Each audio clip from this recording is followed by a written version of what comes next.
Bonjour à tous et bienvenue dans cette nouvelle édition du Morning News. Au sommaire de l'actualité, jour d'investiture pour le nouveau président du Libéria, Joseph Boakai, qui a prêté serment ce lundi pour un mandat de 6 ans. La cérémonie d'investiture a eu lieu au Capitole. Premier défi pour le successeur de George Weah, unir un pays divisé après l'une des élections les plus serrées de son histoire. Peut-être une avancée vers la restructuration de la Post-Banque au Gabon. Les autorités de la transition souhaitent sauver cet établissement bancaire mis en liquidation en 2017 au détriment des épargnants. Puis la suite de la Coupe d'Afrique des Nations, place à la 3e journée avec ce duel attendu ce mardi Sénégal-Guinée. Le Sili national joue sa place pour les 8e de finale de la compétition. Anthony Blinken a débuté ce lundi une tournée d'une semaine en Afrique de l'Ouest, première escale au Cap-Vert avant de rejoindre la Côte d'Ivoire, puis le Nigeria et l'Angola.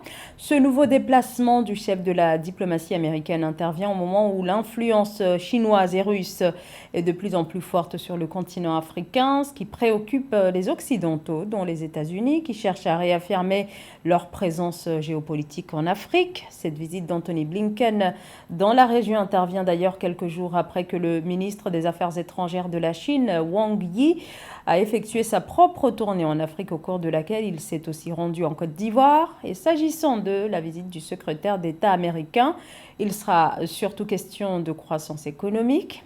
Les États-Unis présentent aussi cette tournée africaine comme devant également permettre notamment d'encourager les pays à faire, je cite, de la sécurité des civils lors d'opérations militaires et de la promotion des droits humains et du développement des communautés des priorités. Il prend officiellement les rênes du pays. Le président élu du Libéria, Joseph Boakai, a été investi ce lundi 22 janvier 2024 pour un mandat de 6 ans, une prestation de serment dans la cour du Parlement en présence de plusieurs délégations étrangères, dont des chefs d'État. Cette cérémonie intervient après la présidentielle qui a eu lieu fin novembre, qui a porté l'ancien vice-président de 2006 à 2018 sous la présidence d'Ellen Johnson Sirleaf, avec plus de 50% des voix face au président sortant George Weah.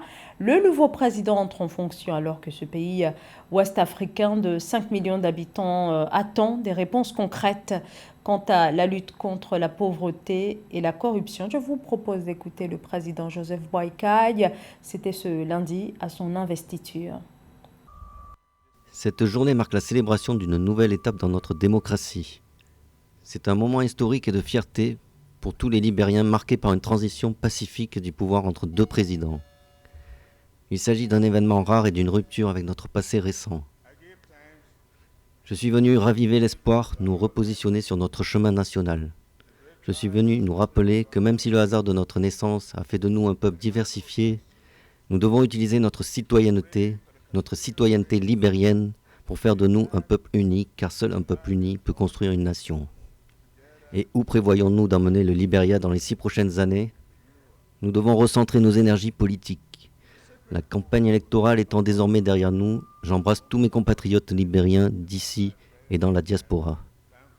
L'une des bonnes choses mises en lumière par la campagne et facilitée par les médias sociaux est que les Libériens de tout horizon ont eu l'occasion d'engager une conversation nationale sur notre passé, notre présent et nos perspectives d'avenir. Comme on le dit, nous devons travailler ensemble ou échouer séparément. Le président Joseph Boakai a été victime d'un malaise en marge de son investiture, mais selon les sources locales, son état de santé serait désormais stable. Le second tour des élections locales est fixé au 4 février prochain en Tunisie Lissier. L'instance supérieure en charge des élections a dévoilé ce lundi le calendrier officiel. Un peu plus de 4 millions d'électeurs sont appelés aux urnes pour choisir leurs représentants locaux. La campagne électorale pour ce second tour a été lancée dimanche 21 janvier et prendra fin le 2 février. Pour rappel, le premier tour de ces élections locales a eu lieu le 24 décembre 2023. Il a été marqué par un taux de participation de seulement 11,84%. On en vient maintenant à la situation inquiétante des épargnants de la Postbank au Gabon. Ceux-ci attendent toujours le remboursement de leurs épargnes. Leurs économies sont bloquées depuis 2014, mais il y a peut-être encore un espoir avec les récentes annonces du gouvernement de transition qui s'est exprimé sur la restructuration de l'établissement toujours en gestation. Et voyez ce sujet préparé par Samantha Saberou Sabubanga. Contrairement au projet de liquidation programmé contre Postbank, le gouvernement gabonais de transition a prévu une ligne budgétaire de 13,7 milliards de francs CFA pour la restructuration et le remboursement des petits épargnants Postbank. Une information contenue dans le projet de loi de finances exercice 2024. En réalité, les gouvernements africains payent tout ce qu'ils doivent payer aux institutions commerciales privées, mais quand vient le moment de travailler avec les institutions publiques, ils ne payent pas ce qu'ils doivent payer, et c'est bien dommage. La situation de la Banque postale du Gabon et de la responsabilité du gouvernement, il est donc logique que celui-ci se rende bien compte qu'il a vraiment besoin de la Banque postale pour faire de l'inclusion financière, parce que finalement, les banques commerciales ne veulent pas aller là où elles ne sont pas rentables. Et maintenant qu'on va payer les petits épargnants, je pense qu'il est important aussi que la Banque postale se dote d'un fonds de garantie des épargnants. Ça permettrait justement qu'en cas de problème, le pays ou la banque elle-même se dote des moyens de pouvoir être en mesure de rembourser les petits épargnants. C'est une disposition utile. L'enveloppe financière prévoit 10 milliards de francs CFA consacrés au remboursement des petits épargnants de cette structure en faillite depuis 2017 et 3,7 milliards de francs CFA pour la restructuration de la société.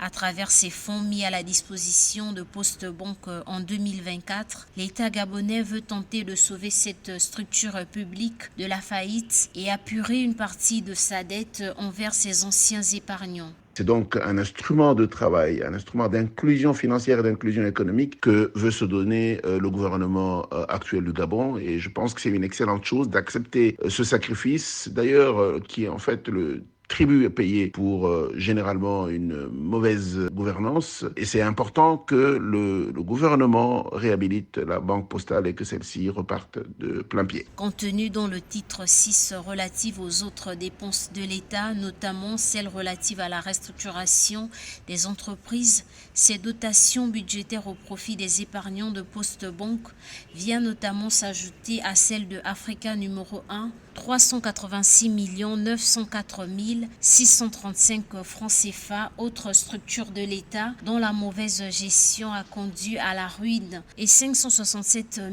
681 822 francs CFA pour autres restructurations. S'inscrivant dans la lignée de la consolidation des acquis sociaux, ces dotations devraient sans aucun doute en soulager plus d'un.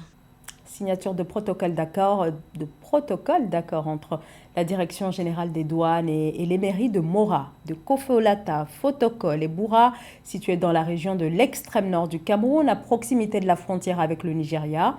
Objectif de ces accords de collaboration, lutter contre la fraude douanière et la contrebande, grâce notamment à la mise en place de centres de négoce. Marie-Raphaël Antelo.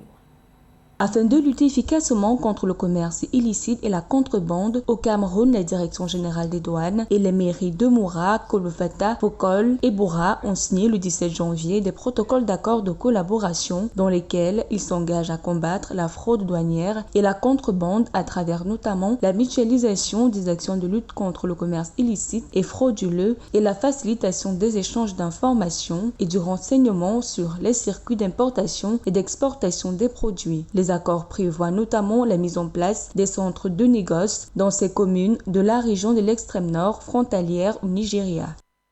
Comprenez très bien que les deux grandes maladies du commerce illicite, c'est quoi? D'une part, la contrefaçon et d'autre part, la contrebande. La contrebande, je m'attelle là-dessus parce que c'est ça qui est au menu de nos échanges. C'est le fait de faire rentrer dans un espace économique une marchandise qui n'a pas suivi tous les maillons, qui n'a pas traversé tous les maillons du commerce international. D'après les services de douane camerounaises, la contrebande fait perdre à l'État du Cameroun annuellement environ 200 à 250 milliards de francs CFA. Le carburant, les vins et spiritueux et les produits pharmaceutiques constituent 90% du volume des marchandises de contrebande en provenance du Nigeria vers le Cameroun. C'est une bonne chose que la douane et puis penser à s'appuyer sur une démarche participative pour lutter contre le commerce illicite qui se développe à la frontière dans la région de l'extrême nord du Cameroun. Mais qu'est-ce qu'il faut faire maintenant? Il faudrait que de ce côté-ci, qu'on ne mette pas simplement des centres de négoce, qu'on puisse mettre ce qu'on appelle techniquement en commerce les ERP, établissements recevant du public, supérettes, supermarchés, très grandes surfaces, qui contiennent à peu près 20, 30, 40, 50, pourquoi pas 70 ou 80% de ce que les gens traversent la frontière pour pouvoir aller chercher de l'autre côté. La mise en œuvre de ces centres de négoce à Mora, Kolofata, Potokol et Boura permettra non seulement de lutter contre la contrebande et la fraude douanière, mais aussi de générer des emplois directs ou indirects, ce qui pourrait bénéficier à la jeunesse des communes considérables, selon le ministre des Finances, Wilpaul Motazé. Selon les termes de l'accord, les mairies devront contribuer à la sécurité et à la surveillance des marchandises à l'intérieur et aux alentours de ces aménagements en collaboration avec les forces de sécurité. C'est l'un des plus grands champs gaziers d'Afrique, le GTA, qui signifie Grand Tortue Améim. Il s'agit des noms donnés au bloc d'exploration situé à la frontière maritime du Sénégal et de la Mauritanie. Cet immense champ gazier, dont les réserves sont estimées à 1400 milliards de mètres cubes, placera les deux pays parmi les grands producteurs africains de gaz. Le projet, dont l'achèvement était prévu en 2023, pourrait finalement entrer en production cette année 2024. Tchekomar Kamara. Le Sénégal et la Mauritanie ont décidé de lancer un audit des coûts pétroliers du projet Grand Tortue Améim GTA. La décision prise au terme d'une réunion de travail entre les États parties tenue les 18 et 19 janvier 2024 intervient dans un contexte marqué par une hausse des coûts des produits pétroliers et un retard de 28 mois dans l'exécution de ce projet gazier. Il faut bien surveiller le coût pour savoir ce qu'on aura derrière. C'est pourquoi nous avons engagé naturellement un audit des coûts pétroliers pour savoir exactement ce qui a été dépensé et en toute transparence, mais dans le cadre du partenariat qui nous lie avec BP, nous verrons et dans le détail ce qui a été dépensé parce que ce projet, nous le savons, constitue un espoir et une grande attente de la part de nos populations. Concernant l'avancement des différents éléments du projet, Nani Ould Chourouga, ministre du pétrole, des mines et de l'énergie de la République islamique de Mauritanie, a annoncé que le taux d'exécution des travaux est de 91% selon le dernier rapport de décembre 2023. Le dernier rapport qui nous a été parvenu par les contractants indique un taux d'avancement de 91%. Et nous osons espérer, dans grand espoir, que les premiers gaz puissent être livrés ou mis en exergue à partir du troisième trimestre de cette année, Inch'Allah. Globalement, ces retards, naturellement, comme l'a dit M. le ministre, ont une incidence. C'est l'ensemble des indicateurs socio-économiques et financiers du projet. Tel a été l'objet de nos réunions pour l'identification de tout cela. Les ministres en charge de l'énergie du Sénégal et de la Mauritanie ont également annoncé le report du démarrage de la production du projet gazier Grand Tortue Améim GTA au troisième trimestre de l'année 2024. Le projet, qui devait être livré depuis avril 2022, accuse un retard de 28 mois. Pour une meilleure gestion de ce projet gazier, la Mauritanie et le Sénégal ont mis en place un mécanisme avec lequel ils devaient procéder au partage des revenus du champ GTA. Dans cette option, l'opérateur British Petroleum BP a engagé toutes les dépenses pour ensuite les récupérer au moment du partage des bénéfices.